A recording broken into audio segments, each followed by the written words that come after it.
రైతు రుణమాఫీ కోసం ఒక అన్నదాత ఏకంగా సీఎంకే డైరెక్ట్ గా రిక్వెస్ట్ పెట్టుకున్నాడు. అది కూడా ఏమనో తెలుసా? ఇదే బ్రేకింగ్ న్యూస్. ఇప్పుడు పాత పరిచయాన్ని సాయాన్ని గుర్తు చేస్తూ ఒక వీడియో రిలీజ్ చేశాడు అన్నదాత. అప్పుడు నేను మీకు సహకరించాను, ఇప్పుడు మీరు నాకు సహకరించండి అని ఆ వీడియో సందేశం సోషల్ మీడియాలో వైరల్ అవుతోంది. రైతు సిందే పీరాజీ వీడియో సోషల్ మీడియా ద్వారా సీఎం రేవంత్ కి తన ఆవేదనంతా చెప్పుకున్నాడు. ఆ రైతు, మీరు విపక్షంలో ఉండగా నా ట్రాక్టర్ పై IIITకి తీసుకెళ్లి మీకు హెల్ప్ చేశాను, ఇప్పుడు నాకు రుణమాఫీ చేసి సహకరించండి అంటూ రేవంత్ కి విజ్ఞప్తి చేసుకున్నాడు రైతు.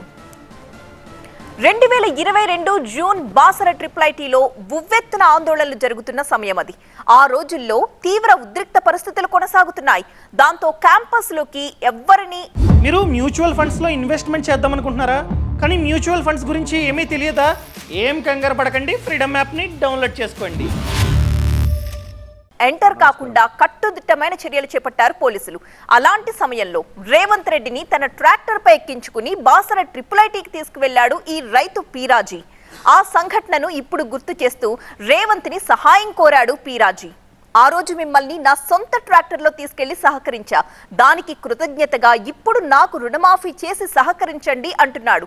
నా ట్రాక్టర్ పై నేను తీసుకెళ్లిన వ్యక్తే ముఖ్యమంత్రి అయినా తనకు రుణమాఫీ కాలేదంటూ ఆవేదన వ్యక్తపరిచాడు రైతు పీరాజీ.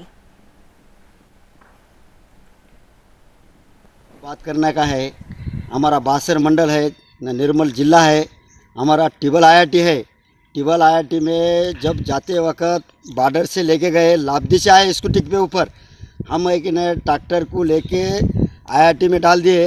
टिबल IIT में अभी तक कर्जा नहीं माफ़ हुआ साहब। हमारा है कि नहीं कर्जा आज कर तो कल कर तो बोले तो उन्होंने हम मतदान डाले, हम उसको बहुमत से निवड़ के लाए, तो अभी कर्जा नहीं माफ़ कर रहा हूँ। ये है कि नहीं अन्याय है साहब, अभी तो कर्जा माफ़ करो।